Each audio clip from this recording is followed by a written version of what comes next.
L-iskandlu tal-karti tal-identità ilu għaddej tal-anqas mill-2015 u dan l-iskandlu jinkludi wkoll karti tal-identità li ġew iddublikati. Dan ġie żvelat l-erba' filgħaxija mill-avukat Jason Azzoppardi waqt il-programm Perspettivi fejn propju spjega kif sar jaf li għaddej dan l-iskandlu fl-Aġenzija Identità. Apparti minn hekk matul din id-diskussjoni Jason Azzoppardi żvela aspett ġdid minn dan l-iskandlu hekk kif waslitlu informazzjoni li kien hemm persuni li kellhom l-ID card tagħhom iddublikata u allura dan ifisser li kien hemm nies barranin li spiċċaw mhux biss b'indirizz ta' ħaddieħor iżda anke b'numru ta' identità ta' ċittadin Malti. Jason Azzoppardi spjega kif tfajla ta' 15-il sena irċiviet appuntament bil-isptar Mater Dei minħabba marda serja blom tiskopri din il-persuna li kienet qed tuża n-numru ta' din it-tifla ilha tmur l-appuntamenti sa mill-2020. Dan meta fil-verità it-tfajla propja li għandha dan in-numru tal-identità ma tbagħti mill-ebda kundizzjoni serja. Jirriżulta illi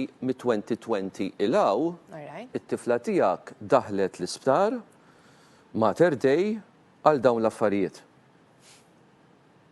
U hemmhekk indunat u konfermat illi intom mhux fuq it-tifla tiegħi titkellmu.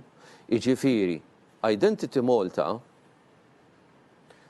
iddubblikaw ID card, numru ta' ID card eżistenti ta' Maltija. Malti, mhux ta' Maltija ta' tifla tfajla ta' 15 sena. Maltija. Okay.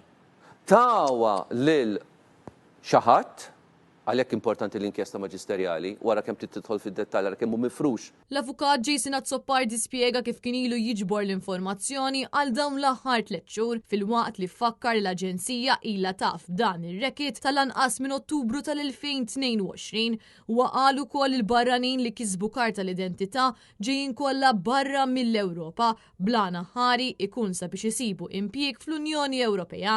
Ilu għaddej tal-anqas bit-2015 qed nitkellmu flus kbar, qed nitkellmu ġifieri tixħim fuq kull applikazzjoni ta' barrani bejn 2,000 u 10,000 euro kull wieħed. Kien hemm każijiet ta' 4,000, 8,000 u anke ta' 10,000. Kollha barranin mill-barra mill-EU. Jason Azzoppardi saqsa għalfejn il-Kummissarju tal-Pulizija Angelo Gaffà ma fetaħx inkjesta maġisterjali mal-mument li sar jaf dan l-iskandlu tal-ID cards. Dan l-iskandlu juri illi l-awtoritajiet ilhom jafu bih però m'għamlu xejn. Dak li jiena għamilt kemm issa 13 ġurnata ilu seta' sar u missu sar mill-awtoritajiet, jiġifieri jmorru għand maġistratu jitolbuh li tiftaħ inkjesta, seta' sar u missu sar 2 snin ilu, 3 snin ilu. Jason Azzoppardi appella lil pubbliku li jekk jirċivew jew jirċievu ittra b'isem barrani fuq l-indirizz tagħhom għandhom jgħaddu din il-korrispondenza lil maġistrat li se jinħatar ftit tal-jiem oħra inkella wieħed mid-deputati tal-Partit Nazzjonalista jew lill-Kummissarju tad-Dejta.